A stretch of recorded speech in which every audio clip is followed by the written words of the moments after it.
Are we going to look back on Bristol City's appearance in the playoffs last season as a fluke, a flash in the pan, something that will be a historical peak and they'll regress back into the middle of the championship table? Or is it the start of something a little bit more frequent? Will the Robins become a regular playoff team? And let's be quite frank, if you're a regular playoff team, you may well be getting promoted in the end. Let me know your thoughts down there in the comments. The reason, I guess, for asking the question is the data and the kind of anecdotal stuff does say that the door did open up last season, didn't it? And the points total, I know, was a low one historically, wasn't it? 68 points, just 17 wins. Somebody go and fact check me. Surely no one's got in the playoffs with fewer than 17 wins. We're normally looking for a magical number of sort of 20. I guess it probably averages out between third and sixth. I get the argument. Look, it's a race. And if you're in the Olympic 100 meter dash race, whatever it's called, and you win it, but you win it with the slowest time ever, you get your gold medal, but people will, of course, then question the viability and say, well, was it just a slow race? If you run that time again next time, you're probably not going to win. And that, I guess, is the main argument in terms of Bristol City. There's plenty of stuff, though, to say that there is a nice trend in the right direction and that it could become regular. I've got the ever trusty foot mob map of the historic league positions, which is very, very revealing. And what you get from Bristol City coming up in 2015-16 is kind of two little peaks. The first one, they went 18, 17, 11, and then 8th in 2018-19. And then there was like kind of a financial reset, and it went 12th. And down to 19th. But you'd be very positive. If I'm talking about data and numbers and you're a Bristol City fan, throw this trend in because it's gone 19, 17, 14, 11, 6. So very, very good across the last 5 seasons. Really, really nice progress. And the biggest jump there was indeed, I mean, it's very consistent, wasn't it? 2 places, 3 places, 3 places, but it was 5 places last season. It's almost a sense that would it have even been more helpful if it was 3 places and it was 8th place and you would then be moving to the playoffs this season. I don't know. I can run both arguments here. I always say that incremental growth is far more viable in the long term, but just win. Just get in there when you can. And if the door opens up, go ahead and run through it. I think I know we've got the benefit of hindsight that Sheffield United were significantly ahead of Bristol City, and we can talk about red cards in the playoff semi-final first leg, but it was a record-breaking deficit, and it was also a record-breaking gap on pitch. What was it, 92 to 68? So maybe they weren't quite ready. Maybe they would have been more ready this coming season. I normally say when teams punch above their weight, don't get triggered by that, Bristol City fans. I think I've laid out the kind of gravitas of the points total and that jump there being higher than it has been in the last few seasons. I normally worry about teams that punch, supposedly above their weight and get in the playoffs. But I don't have the same worries with Bristol City. I do think infrastructure and growth has been steady, whereas, it's normally this. If you talk about a Barnsley or a Huddersfield, they were big. We're going to mention Barnsley, actually, in a minute, and maybe the guy who set up that playoff appearance for Big Val Ishmael, because he's now managing Bristol City. But you don't have that thing that happened at Huddersfield and the thing that happened at Barnsley of they were down the bottom, then immediately just shot up into the playoffs. And then what tends to happen to those teams is because they haven't been built piece by piece, brick by brick, it's normally either a brilliant managerial performance or a brilliant couple of player performances. And of course, we know what happens. Someone takes the manager, And if it's a brilliant managerial performance, you're struggling, or someone takes the star players. And that has become more and more pronounced in the Championship, with the chasms between, say, the top four, the parachute teams, and then maybe the playoff losers. And we've seen, Coventry take a while to retool after Gyökeres and Harmer, and same season as well, Middlesbrough with Akpom and Archer and Ramsey. Okay, lone players, some of them, but when they all disappeared, the route into the playoffs has just been essentially taken out of the club. So this will sound like damning with faint praise. I'm not saying Bristol City didn't have any good players, but they weren't carried by a massive star player, star name, were they, last season? We weren't looking at someone who'd banged in 25 goals or had got 10 goals and 10 assists, or some playmaker or amazing keeper or something like that. They were a well-balanced, decent, well-coached team.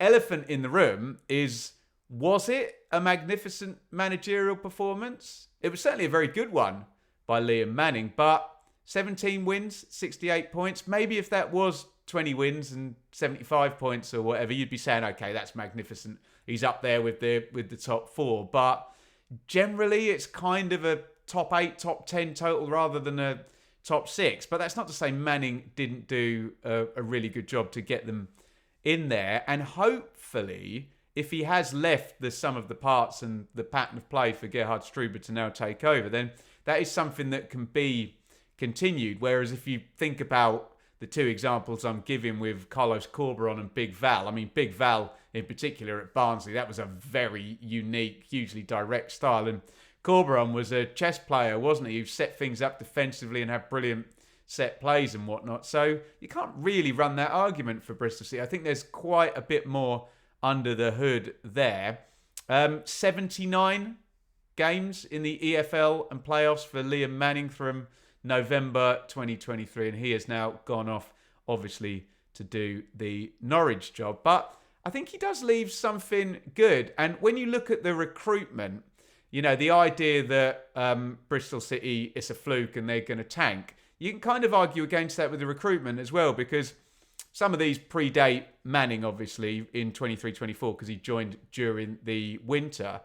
But I think Transfermarkt gives me the age when these players signed. And this is great work from Bristol City. Knight, 22, Bird, 23, Roberts, 21, McCrory, 25. And then you go into last season, Armstrong, 21, McNally, 24, Mayulu, 21, Twine, 25. And already this season, I know they've brought in Reese, that's a bit of a different deal, but Randell, 24, and Hirakawa, 24 as well. So they're basically bringing in players there. They're all those ones I picked out were 25 and under, and they're averaging more like 22, 23, the recruitment, and they've only had to sell two big uns, Alex Scott and Tommy Conway, to kind of bring in the money, cover that to compete with what the parachute teams are getting in the kind of unfair landscape you do get if you're Bristol City in the Championship. So there's a lot of good here when you look at, the trend, up 2, up 3, up 3, up 5 in the league, and you look at young players. And if I said this for Coventry when we did the video about them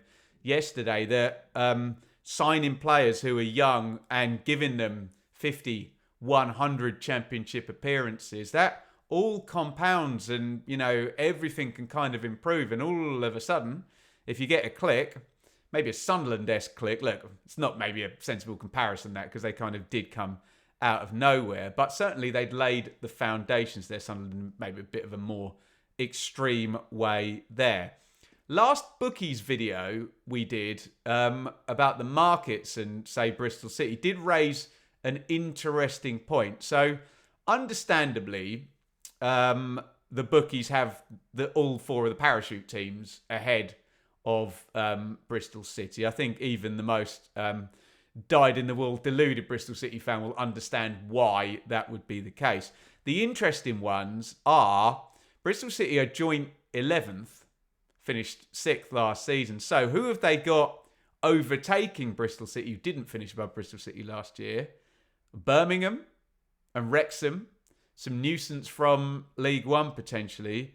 Middlesbrough, Norwich and West Brom, the kind of classic names that maybe lots of us picked out to be in Bristol City's position in the playoffs last season and didn't actually end up there. Let me know your thoughts on that potential 5 overtaking Bristol City. And it's that argument, again, I'll use the 100-metre dash comparison of, like, if you ran, I don't know, what's the record for 100 metres? 9 point something low, isn't it? So if you run 9.8, and that's a really slow time, and even if you improve to 9.75, but everybody else runs 9.7, even though you sped up, you've actually gone backwards. And I think that's where the market is with Bristol City at the moment, that they could improve their points total, win one more game, and finish 7th or 8th. Or, you know, something like that if they get really unlucky.